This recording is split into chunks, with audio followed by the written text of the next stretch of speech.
Hello everyone and welcome back.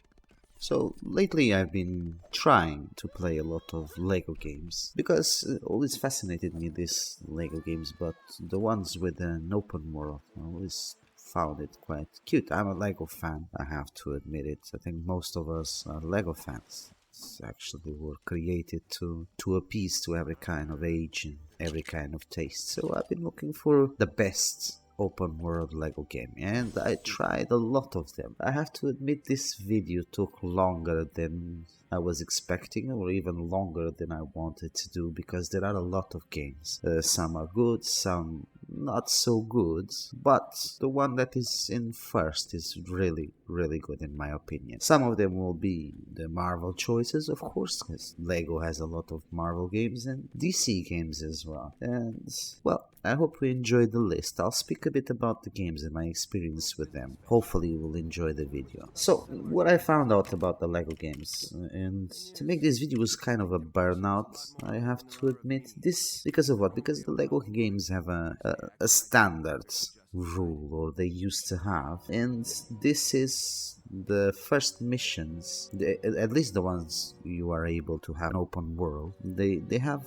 something that I really didn't enjoy, which is you have to play quite a lot of the game until you are able to see the open world, and this is my opinion causes kind of a burnout, because let's face it, most people will not play an open world game to have to endure 2-3 hours of gameplay until you are able to see the game itself. Doesn't make no sense in my opinion, and I have to admit it got me tired after a while. Mind you, some of the Lego games, they have nice stories. Marvel Superheroes has a nice story, since it's not attached to any Marvel game. It's more like a mashup of a lot of superheroes and with a specific story designed only for that game. But even though I have to admit it was tiring to see all of them. The one that got me tired the most until I was able to see the open world was actually Lego Ninjago. It's a very big game, and the main missions, they take a long time. This is because Lego, it seems, not Lego, but the company that developed this Lego games, TT, it seems that they always had the same kind of rule for their games, which is you do history missions, so you are forced to follow the history. After a few hours, you finally are able to see the open world. I'll speak a bit about some of them. I didn't play all of them till the end. I played most of them until I was able to see the open world. And hopefully you enjoy the video. Thank you, and let's start. So the list is not in order, but I wanted to start with The Incredibles. No particular reason. Well, probably there is a reason. I found out that The Incredibles in this list is the weakest one. Let's say it's not a bad game per se. Mind you, don't take me wrong if you are a fan of the game. It's just neither hot nor cold. It's simply there. I'm a fan of the animation. I always have been. I've seen all of them. And I found The Incredibles animation, or the story itself, to be quite similar to Fantastic Four, which is, I suppose, where were they going? I never read about it. Why is it that it looks so much like Marvel's Fantastic Four, with a bit of Justice League in here as well from DC? But I like the story. Now about the game. Contrary to the other Lego games that I will speak about, this one doesn't take too long for you to see the open world. You have a first mission, take you about 40 minutes, 1 hour, I cannot recall now, but it's mostly that. 40 minutes to 1 hour until you are able to freely stroll around the open world. The design of the open world, this game was released in 2018, so from here, if it wasn't one of the first Lego open world games, it was nearly there, so I suppose TT was still learning how to do an open world game, but it's is very empty. Actually, the map is quite big. You'll see in the video that I chose the character that runs fast. I don't remember his name, sorry. To stroll around, because this way I could cover the most ground with one character and show you how the map actually is. As I said, there's nothing very remarkable about it. It's quite a good rendition of the Incredibles worlds in a Lego sense, but besides that there is nothing to see. There is not exactly people doing stuff like in later games. You'll see that Lego games, they started to have NPCs wandering around but doing jobs and things to make the city more alive. In here the NPCs are just walking around, actually, which was very common for open world games in the beginning. I remember GTA and I remember Driver 2, if I recall. Driver 2 was quite funny in that sense that you could walk around and follow someone and see if they were going to do something different, but no. The NPCs always kept to the same path and doing the same stuff, which was nothing. So in this case, The Incredibles is incredibly look-alike in that sense to those games from the fall. Neither hot nor cold. As I said, if I had to give it a note or a score, I would give it a 5 out of 10, I suppose.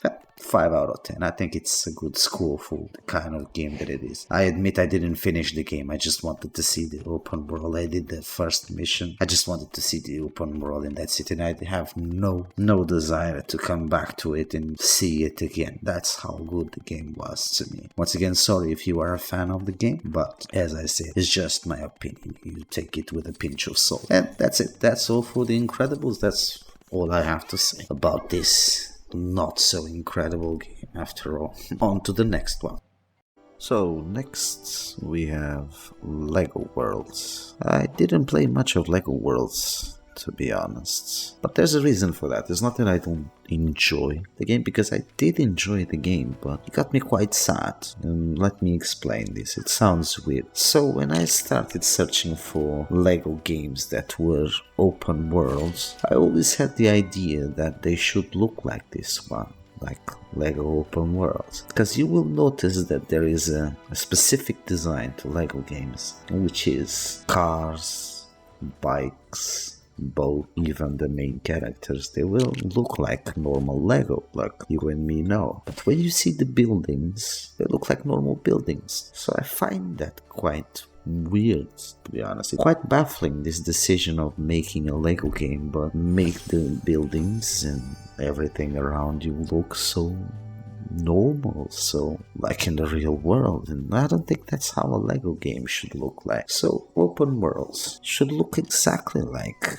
this Lego worlds looks. It does look amazing, although I haven't seen much. I've seen this beginning area quite a bit. It does look amazing, and it plays quite amazing as well. It's a craft game, so I think it was Lego's answer to Minecraft, or they were trying to compete with Minecraft. But let's face it, it's very hard for a game to compete with Minecraft. Minecraft has been around for years now, which makes me feel quite old, actually. I remember Minecraft when it came out. In the beginning it wasn't that famous, but then it got traction, and it got quite a lot of traction. And I suppose that Lego was trying to do the same with this Lego Worlds, and didn't got traction. You can see why. And was very hard for people, I suppose, to migrate from something that they already knew and that was so famous, that kept being working on for so many years, migrating to Lego Worlds. Which amazes me that Minecraft actually was done by one single developer. I always find that quite, when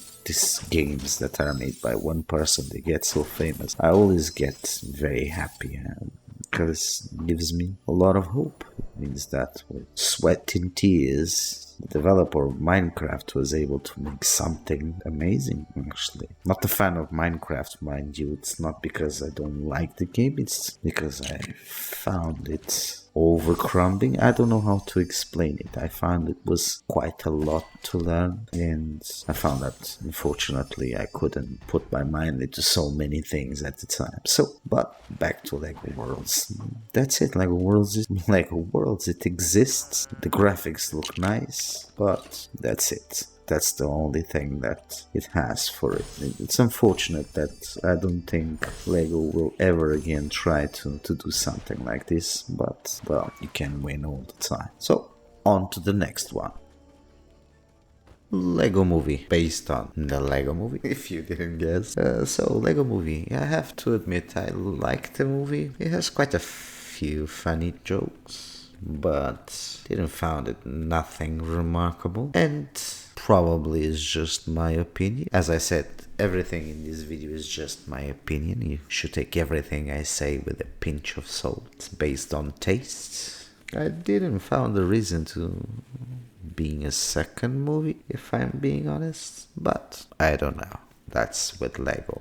Looks like the movie got quite famous, and so famous they made a game out of it. I didn't play much of it at this point because, as I said, the video is not in order, so it's not the order that I played the games. But at this point, I think this was probably the last Lego game I played, and it follows a very typical Lego design. Once again, I'm mentioning the Lego design that TT had, which is you have to see quite a bit of the game until you are free to stroll around. In this point, I was already so overburned with Legos that I couldn't play more of it. I strolled a bit around the initial area. I found it funny that Batman is there, which is a nice reference to the movie. Batman to me was one of the Lego characters that always deserved more attention. And so Batman in here is actually voiced by Jim Maskiman, I think that's how you say it, while in the movie was voiced by Will Arnett. Myself, I have the opinion that they could have invited Kevin Conroy, because to me, Kevin was always the voice of Batman. He's always going to be the voice of Batman. Kevin unfortunately passed away last year on the 10th of November of 2022, and he's going to be very missed. I have very fond memories of the Batman animation and even the games. Arkham games were voiced by Kevin. Rest in peace, Kevin Conroy. Now, onto the game, the Lego Movie. It's here.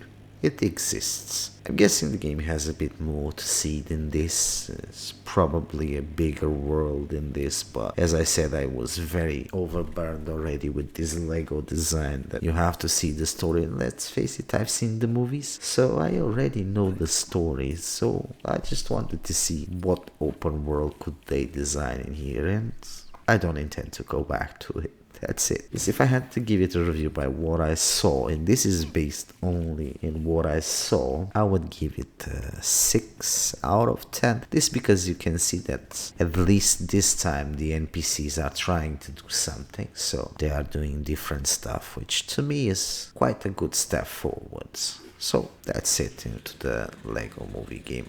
Not much to say about it. Sorry about it. So on to the next one. Jurassic World. So how can you make something Jurassic World related and not being an instant hit? Well, I think that's what Lego thought in here. It's Jurassic World. It should be a money-making machine. Well, let me talk about Jurassic Park. Unfortunately, when it came out, and yes, I'm that old, I remember the first movie, and I remember all the hype around it. Got some pretty impressive visual effects, especially for back then, but for some reason I was never into the hype of it. Probably because while growing up, dinosaurs were not exactly my thing. Yeah, I know it's weird, but as a kid, never had a fascination with dinosaurs, so Jurassic Park came for me and it went. I remember that there is a game for VR though, that I found impressive, but then again it's because it's VR, so should be impressive. On to this game. So again, and this is gonna be a common trend in this video, which is me referring the TT game design. Again, the areas are open bit by bit. So you walk a bit, or you follow the story a bit, you open parts of the map. I've opened, if I remember, 3 areas of the map, and seems pretty. Graphic wise, nothing to write home about, mind you, but you got the full Jurassic Park to explore. As long as you complete the story, probably. I didn't complete the story. I don't intend to complete the story. As I said, I found back then and now Jurassic Park out of my reach of interest. If it is not in VR, it's out of my reach of interest. And then even in VR, it's not because I like Jurassic Park, it's because it's VR. It's something different than what we are used to. And that's it. It's a game. It exists. Again, it exists. If you are a fan of Jurassic Park, I'm pretty sure that you are going to enjoy it, as long as you don't get overburned with this design that TT seems to follow so sanctimoniously, which is follow the story, open bits of the map, and you are able to see the rest of the world. Well, that's mostly it. On to the next game then.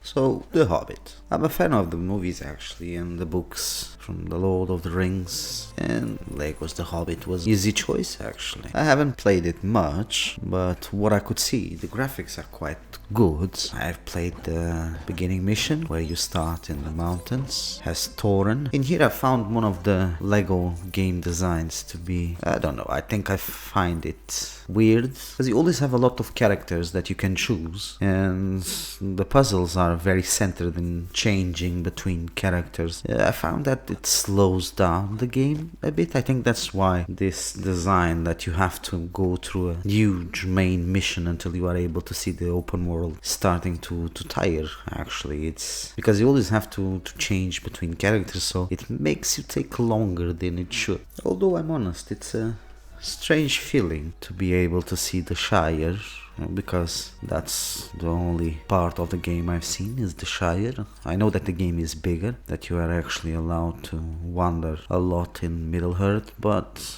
after playing the main mission, I got a bit bored, if I'm honest. It's good for fans of the Lord of the Rings and the Hobbit movies, but that's it. Good graphics, but this idea of keep changing between characters actually quite, I'm honest, boring. I don't know how else to put it. It's a good game. Good graphics, as I said, and I'll repeat it. I have nothing against the game. If I would have to give it a note, just for trying, I would give it, I don't know, a 7 out of 10. But found it weird that they decided to adapt only the first 2 movies. So if it is a game that you want to play, you have to keep in mind that only the first 2 movies are adapted. So the story doesn't actually finish. You don't have the War of the Five Armies, I think that's how it was called, in the end.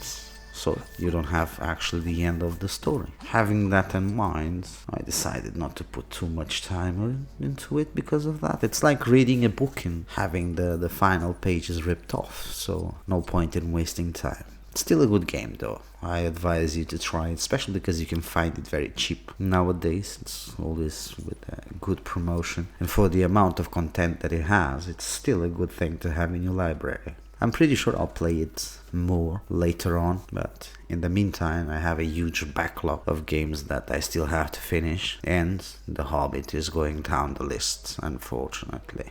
Once again, keep in mind that this is just my opinion. In no way, shape or form this is supposed to be the final verdict about the game. I couldn't validate the game as good or bad. It's a game in the end. As I said, for the price that you can find it sometimes, it's always good to have it in your backlog. If you are curious about it, I advise you to try it. So with that said, on to the next one. Lego City Undercover. Now, as I said before, the list is not in order, and Lego City Undercover is proof of that. Because if it was in order, Lego City Undercover would be in first place. Yes, this is my favorite Lego game, and it's because of this game that I started searching for more Lego open world games. And why is it my favorite game? Because in here, you are not forced to do the main mission straight away. You are actually able to see the entire map at your leisure. So, because the map is just huge, you can just get lost in it. That's why it's my favorite Lego game. As you can see, the city is very alive. The NPCs, in their own way, they go about their lives. So you have NPCs having an ice cream in a coffee shop, working in the mountains. It's something that I thought this is how Legos should look like, but unfortunately, it seems to me that in here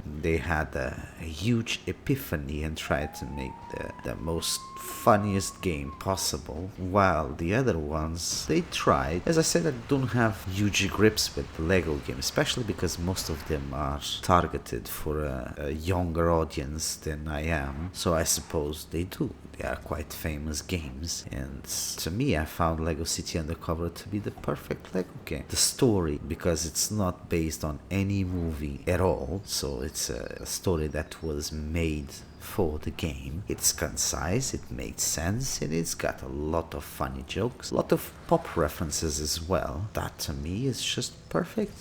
I think they should go the way of this game. One thing that's it's remarkable once again is the design that they have, which is you have a Lego character and all the NPCs around looking like Legos. You have the means of transport as well looking like Legos. Then you have a normal city. That I couldn't understand that design, and I still don't. And I would love to see how a Lego City Undercover would actually look like if given the Lego world's treatment. Everything looking like Lego. Trees, mountains, houses.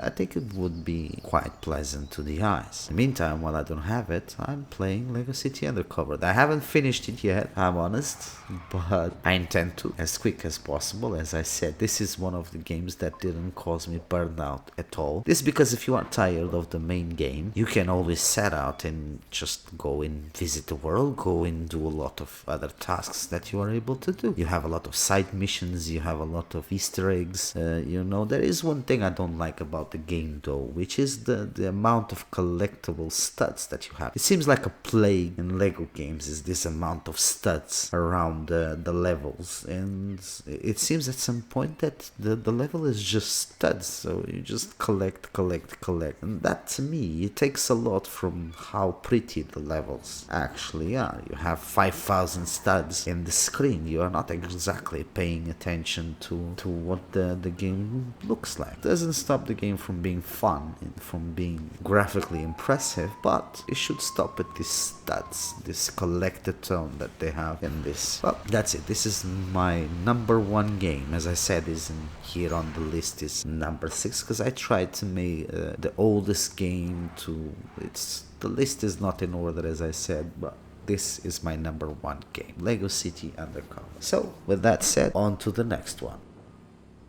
Lego Skywalker. Now there's a lot to talk about Lego Skywalker. In truth, more than I'm actually going to approach here in my video. It became quite famous already. Well, I enjoyed the game. I have to admit I'm not a fan of Star Wars. I never was. I do understand when people are. I do understand it. But to me, when it came out, again, it escaped my interests. Star Wars. So I think you start to notice here a trend, which is Star Wars and Jurassic Park were not much my thing back then. Even Star Trek didn't pay much attention. I used to read a lot of comics from Marvel and DC Image as well. So those were my main interests when I was younger. But Star Wars, unfortunately, it passed by me. I've seen most of them. I'm honest.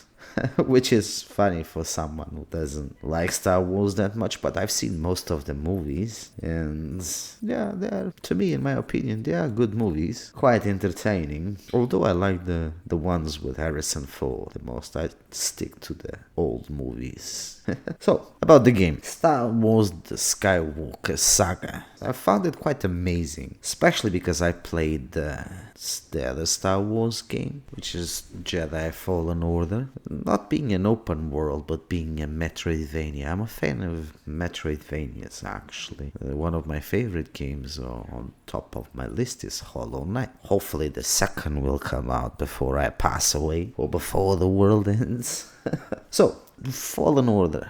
I loved Fallen Order. I think the graphics are amazing, and the idea that you get to explore, and like in a Metroidvania, actually you get new abilities and you get to explore more of the world. That is always very enticing to me. I think that's why Metroidvanias are so famous, because you always get that idea that, oh, there's more to see. Secrets are very enticing for players. So Skywalker Saga is something that baffled me about the game, and this is, as I said, Fallen Order was a Metroidvania, but you cannot actually consider an open world game. It's more of a big area than an open world, so you don't get to explore as much as you wanted. So you are always constricted by the boundaries of the game. And it amazed me that the only open world game that exists from Star Wars is actually a Lego game. I always thought that making a Star Wars in open world was like, I don't know, the goose with the golden eggs, that it would sell quite well, but it baffled me that they had the decision of making the only open world game from Star Wars being Lego. I find it, the more I played it, I found it was a lost opportunity here, because let's face it, not being a fan of Star Wars wouldn't stop me from wanting to actually explore the world. And the Skywalker Saga, it reminds me a lot of No Man's Sky. I don't know if while designing the game they had No Man's Sky in mind, but it does look like it, especially in the way that you can go from one galaxy to the other, visit planets. Not so open as No Man's Sky, mind you. This because No Man's Sky is procedural generation, so it's easier to create an open world in this case than actually designing it by hand, an entire planet. But from what I've seen of the game, and I haven't finished the game yet, the map is quite well designed. The areas are, in my opinion, are perfect. Once again, it's just a baffling decision to have the only open world in the Star Wars universe to be a Lego game. I couldn't understand what... I think it was Warner Brothers who made I don't think they developed the game, of course, but at least they asked for someone to do it. And I found it weird. Why a Lego game? Well, it doesn't matter. The game is really interesting. I'll play more of it with time because it is a big game. It does need time to get into. It's got a huge story. I think it covered all of the movies actually, and I'll try and see more of it. It's going to be interesting. Probably I'll do another video with this game. If I had to give it a score in this one, I'm going to give it a good score, especially because you can see how hard they work, the developers, how hard they work to actually make everything so good looking. I cannot imagine the quantity of trouble that they had with this game. So that's it. I would give it like a review 9 out of 10. I would give it a 9 out of 10. And with that said, I don't have much to speak about it. As I said, I'm not a fan of Star Wars, so I will not go too deep into the lore or if the game is a good recreation of the movies. I've seen the movies, but if I'm being honest here, I can barely remember any of them, so it's a shame. I know that good game. Even if you're not a fan, I would advise you to try it. Price wise, I think you have a lot of bang for your buck, so give it a shot. I think it's usually in promotion, as most Lego games are, so you can find it sometimes fairly cheaper than the normal price. If you're a Star Wars fan, I think it would pay up to actually even pay the full price for it. It's a huge game with a lot to do and a lot to see. With that said, on to the next game. Lego Batman 2. So you'll notice that the video starts with the second game and not the first one. There's a very good reason for that, and it's because I couldn't launch the first game on Steam. For some reason the game is simply not working for me, and I decided that I wasn't going to fiddle too much with it to try it. This one, even the second one, it kept crashing, to be honest, but I managed to fix it and to play for a while. And the video would actually be with the third one. I played a lot of the Lego Batman 3 Beyond Gotham, and for my chagrin I found out that the game doesn't have an open world. So I played quite a few hours of it and I didn't enjoy much of the third one. The story, it's very uninteresting, or at least very standard, if I can be honest here. And after playing so many hours of it, the open world was not coming. But as I said, it's already quite a common trend in Lego games that you have to play a lot of the game until you are able to see the open world. In this case, in the third one, there is no open world. A very linear story. We have some big ups, if I remember, but that's it. That's mostly it. what you see of the game is what you get. Lego Batman 2. I consider it, as most people on the internet consider it as well, a far superior game. It's actually one of the best Lego games out there. This because the story is quite interesting. You are given a huge roast of superheroes to play as. In my case, I chose the Flash, as I did with the Incredibles, because this way you can see the graphics and you can see the world design in the map. And I chose Superman as well. And by playing with Superman in this Lego game, always surprised me that there is no Superman game yet, not counting the N64 game in Superman Returns. I hope they one day will make it, but after playing with Superman in this Batman 2, I find out that probably is going to be very hard to make a consistent game with Superman, because in this case you have Batman game, you have Gotham, you can explore most of Gotham, but as a flying character it becomes, I don't know, very short a map. I think a Superman game probably would work with a map like GTA 5, so a huge map that you can explore with mountains. But in this case, if it is a very small map, Superman game will just feel very claustrophobic, as Superman can fly. Rather, they would have to find a story that fits into the fact that there isn't much of the map to explore, or I don't know how it would. As long as they don't put Superman in sewers again. And yes, I'm referring to Superman 64, when you had half of the game was in the sewer, so they didn't have to program Superman flying. But back to Batman 2. As I said, I played quite a lot of it, and graphically I find it for such an old game quite impressive, and the story, as I said, is quite amazing. So if I had to give it a score, I will also give it a score of 9 out of 10. And this because it has most of the characters from DC, which is quite good to see. Characters that sometimes are not that famous, but they are still here, which is a good note to the DC fans or comic fans or even the movies. Not much to say about it. I advise you to try it. Bear in mind that to explore the city, once again, it has the same Lego design, so you are not giving a full map to explore. You actually unlock the map bit by bit. But in this case, when it's unlocked, the map is really impressive. So try it. It's usually in promotion as well, so you can find it rather cheap. And for the amount of content in it, it's a lot of bang for your buck as well. That said, let's move on to the next game. DC Supervillains. Now, out of all the Lego games, I found DC Supervillains to be one of the most impressive ones. It's a very big game, actually. I haven't finished it yet, because I noticed that after playing so many Lego games, I noticed that they tend to be quite big. So finishing all of them is quite a task. But I did manage to a point where I could see the open world, which was the main reason for the video, was to show you the differences between the open world games and the Lego world. So DC Supervillains will see you playing in the beginning as the Joker. You have your character, as usually you can create your character, you can customize your character. In the beginning the options are not too many, but as you unlock main characters like the Joker, Harley Quinn and so on, you'll be given more options to unlock more features for your character, new superpowers, new clothes, and I found that quite good. Now DC Supervillains, it's a very good game because the story, it's as it was in Lego City Undercover. It's not based in any movie, it's not based in any comic book or series, so it's a story that is designed only for the game. And when Lego does this, they are really good with this, because they are good storytellers, but they tend to keep themselves in the same vein.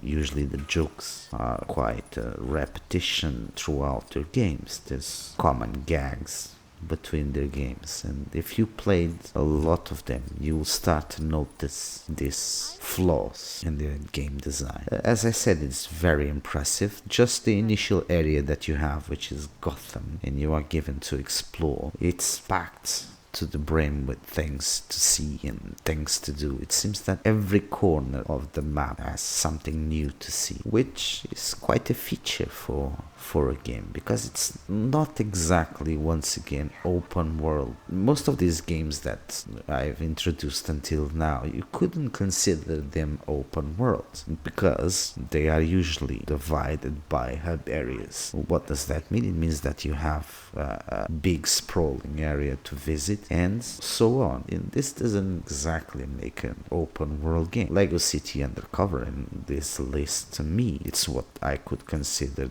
an open world. The rest, they have big hubs to explore, but they still didn't manage to capture the open world. I suppose that you could call Lego Worlds open world. There was another one that I kept reading about and I kept hearing about, which is Lego Dimensions. Unfortunately, Lego Dimensions is nearly impossible to get your hands on, or at least in a fair price. I think it was a PS3 game, so it mixed a lot of the Lego characters, and for what I read, it's the perfect Lego open world game. Hopefully one day I'll manage to see it. At the moment I have to stick to what is possible to see and what I could find. DC Supervillains, as I said, it's graphically impressive. The story is indeed funny. It doesn't take you too long until you are able to see the big part of Gotham, but I didn't manage to move on from there. Or I did, but unfortunately a save file was corrupt and I had to start the game from the beginning, which took me a few hours again. This is what I managed to see. I will finish the game because, as I said, I really enjoyed the game, but until now this is what I can see and what you'll be able to see in the video as well. It's a good game, good story. Graphic wise,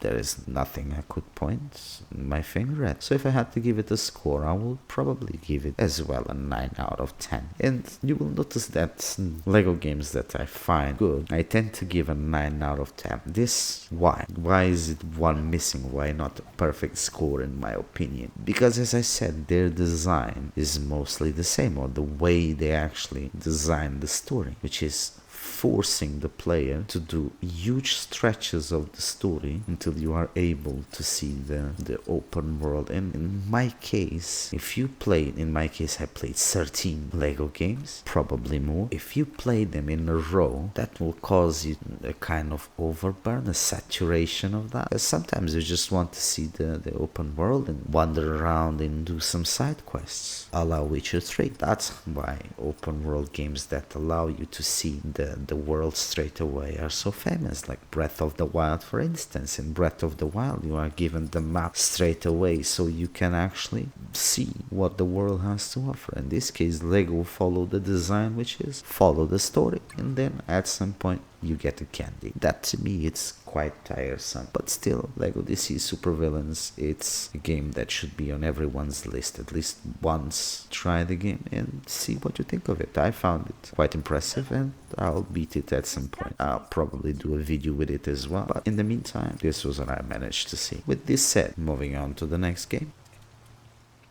Marvel's Avengers. What can I say about Marvel's Avengers? It's not a bad game, but it's not a good game neither, unfortunately. So let me explain. It's, as I said, it's not a bad game, but it's neither good. It follows the movie quite closely, so it's a near perfect adaptation of the movie, until it isn't. So the reason why I say this is because you manage to play the story, as in the movie, and you get an open area, a certain part of the movie that I didn't find no reason to be included in the game as the beginning of the open area. Spoiler alert in here, so if you don't want to know, please skip this part. So this is when you start playing as Captain America, specifically when you start playing as Steve Rogers. And the movie is practicing in the gym and receives a visit, if I remember, from Nick Fury, and that's how in the game you start the open world. But in this case, they followed the movie so closely, but while you are exploring, you manage to find characters that were not in the movie and were not even referenced in the movie. For instance, one of the characters that you can find in the docks is Daredevil. Now, I have no problem with the inclusion of Daredevil. Mind you, is one of my favorite Marvel characters, but I have a problem, which is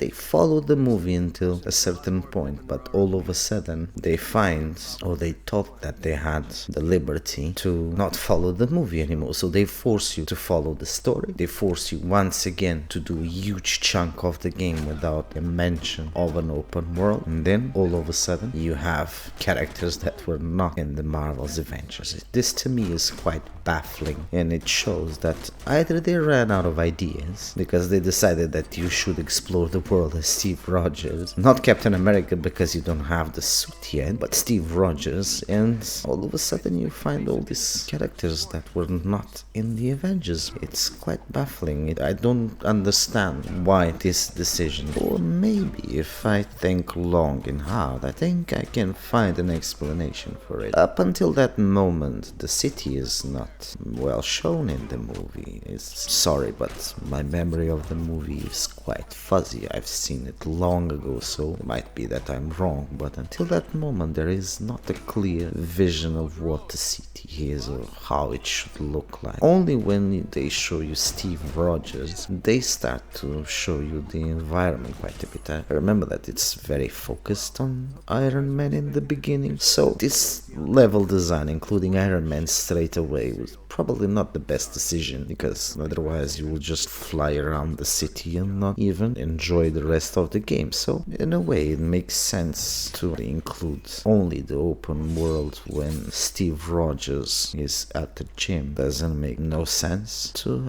have Daredevil in it. And here I wouldn't blame TT or Lego itself, but Marvel structure of movies. How to explain it?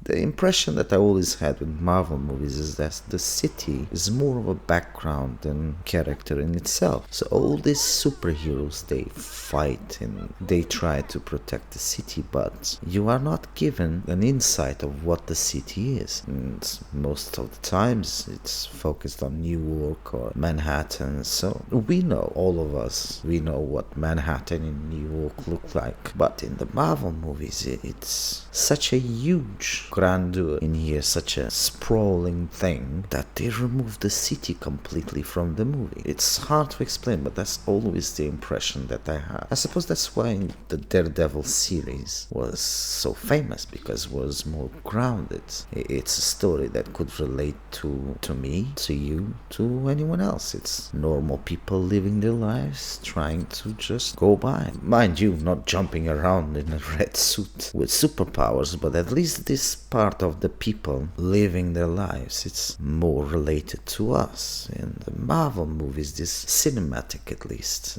they always fail to show the ground level people. It's always Tony Stark, Captain America, Thor, but these people are not ground level anymore. Captain America is not a ground level person since he took the serum. It's something else. Well, that's my opinion, at least. So about the game, it's okay. I admit that I've seen this part with Manhattan, but I played before the Marvel superheroes and I found the city is quite look-alike. So not much to say. It's the Avengers. That is it. And having said that, moving on to the next game.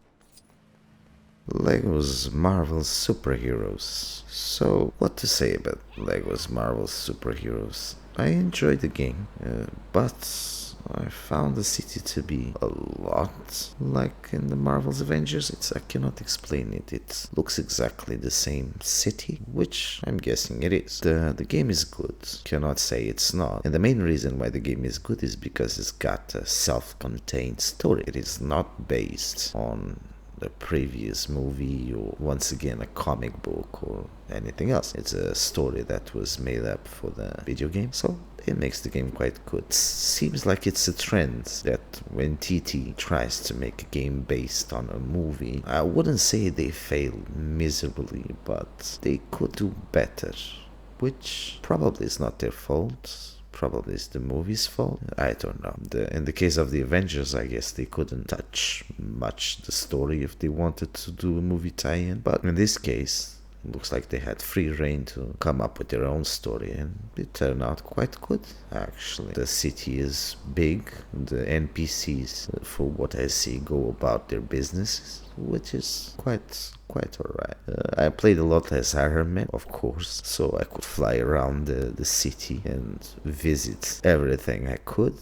At some point I found funny that you can actually ride the trains, and I think it would be a comic image, to be honest, to see Iron Man riding the train. I don't know, it's something that I got stuck in my head, that just Iron Man in full armor entering the train. It's weird. Could be a nice thing for a comic panel, at least, like those newspaper, those news strip, it's so on to the game. I like the game, I'm honest. I haven't played a massive amount of it, but the map and what I could explore, it's really well designed. It's a rather old game, so it looks its age, but doesn't lose its fun. If you're a fan of Marvel or a fan of the Avengers, give it a shot. I would prefer this one to the Avengers tie-in game.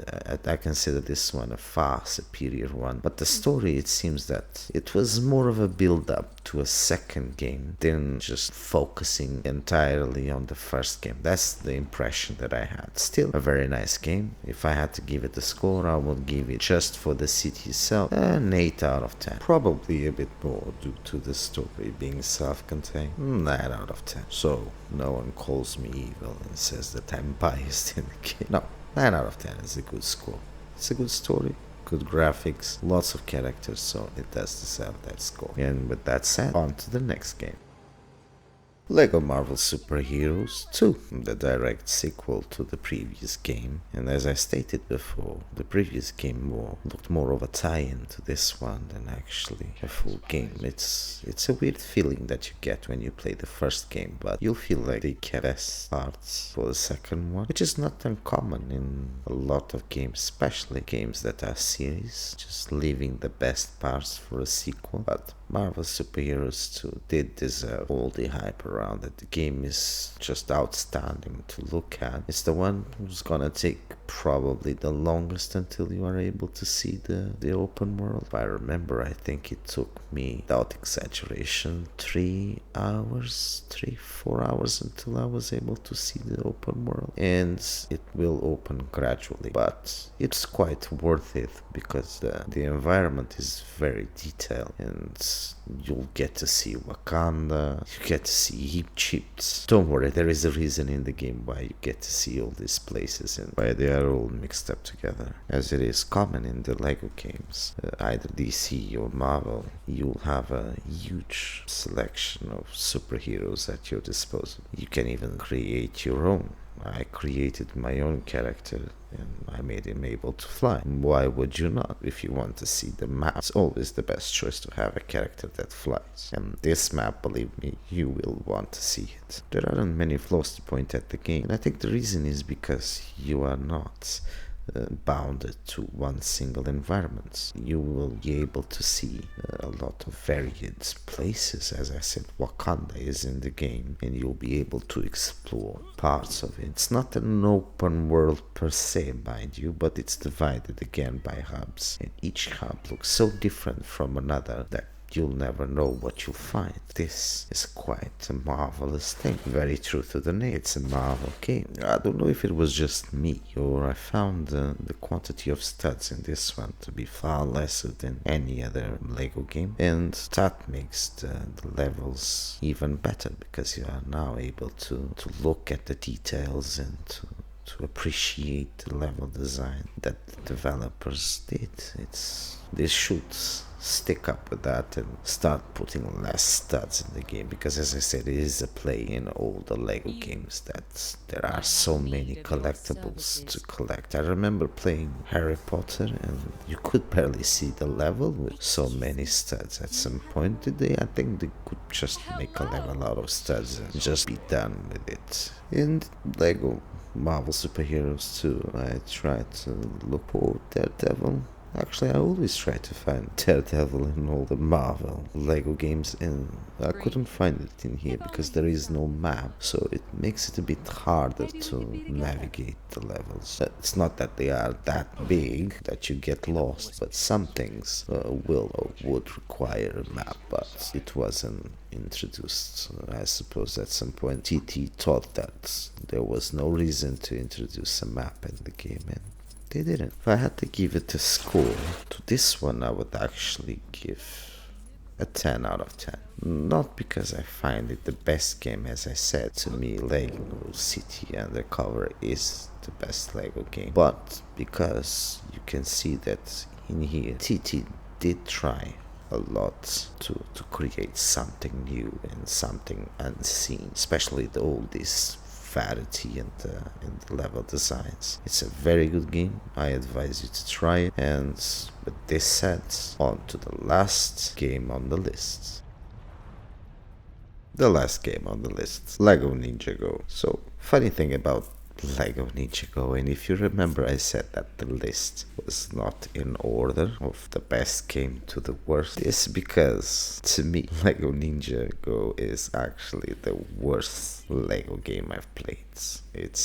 I cannot explain it. There's something about it that I cannot stand at all. First of all, let me explain. I heard about Lego Ninjago a long time ago, but I was never aware that it was actually a movie. For some reason I just missed the release of the movie. I don't know why. I don't even remember hearing about it, but all of a sudden there's a game. I play the game, and I think if the story is anything related to the game, I don't want to see it at all. Let me explain this. Why? Because I've been talking about TT game design, and funny thing, I've been saying TT all this time, and only now I realize what it sounds like. It's a weird thing. I don't know if they actually realize what their name sounds like, but I'm pretty sure they do. So into the game, and why I actually don't like it. Because I've been talking about the TT level design and the fact that they force you to do long stretches of the game until you are able to see the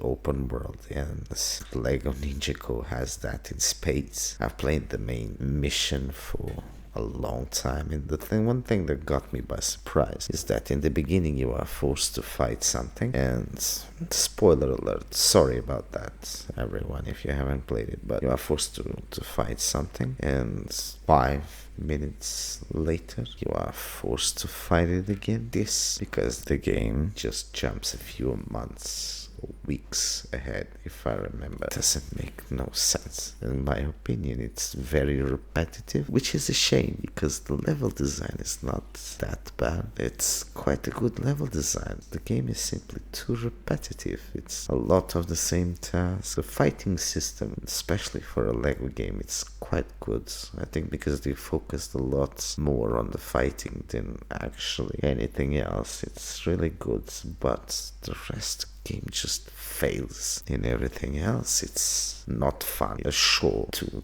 complete the main game. If you want one single game is going to show you everything wrong with TT game design, just pick up Lego Ninjago. I don't know if they actually made a second one, but I'm pretty sure they did for some reason. I don't know why. What's the need for it to exist? And once again, I'm terribly sorry if you are a fan of the game, or as I said in the beginning of the video, this is just my opinion. Take everything with a pinch of salt. But after playing so many, I did got saturated with this kind of design. I'm still going back to Lego City Undercover because it escaped these molds. I think TT should follow all of that mold. And with this said, let's conclude the video. In conclusion, none of my grips will stop you from having fun with these games. All of them are quite good, despite one or two having some design flaws that I would take. It's, as I said, it's just my opinion. Take everything I say with a pinch of salt. I think this is the beauty of Lego. Even the sets themselves, where no matter your tastes, you will find a set that will certainly appease you. Star Wars, Lord of the Rings, Harry Potter, Marvel, DC, even Friends. There is a set of Lego with the Friends series, amazingly as it seems. And in the case of the games, the same is there. The choice is there. Whatever you like, you will find it for certain. and I find this quite appeasing from part of Lego and even from Travel's Tales himself. Travel's Tales is what TT means. They have been creating Lego games since 2004, so clearly they know what they are doing, and clearly Lego enjoys their games enough to keep outsourcing the development to their team. I will just change one thing or two in their game design.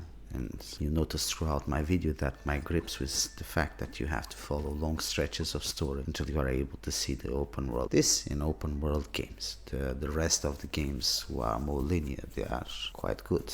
To finish, and I'll repeat, my favorite game from Lego is indeed Lego City Undercover. This because you are given free reign in the city.